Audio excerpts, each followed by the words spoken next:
Hi guys! Mga nakaraang araw ay nagkwento nga ako tungkol sa tapunan namin ng basura. Yan yung yellow na kubo na nandyan.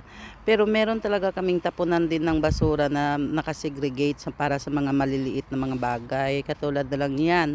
Yung pinakamalaki na yan ay tapunan niya ng mga residual waste. Yun yung mga basura namin na galing sa CR, yung mga plastic-plastic na mga basura galing sa kusina.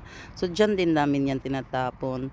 At yan naman ay mga food waste, yung mga lamog-lamog, mga tira-tirang pagkain, dyan namin tinatapon. At hindi din basta-basta makatapon dyan guys kasi disusi din yan. Kaming mga malalapit sa area na yan ay may mga susi kami para makatapon dyan.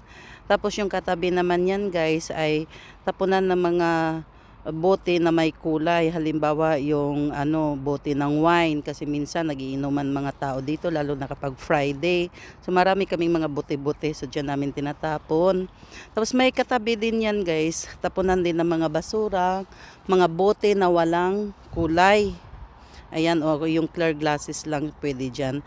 At yung katabi naman yan guys ay tapunan ng mga basurang mga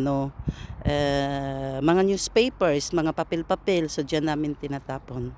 So ayan guys, nakasegregate talaga lahat. So dyan kami.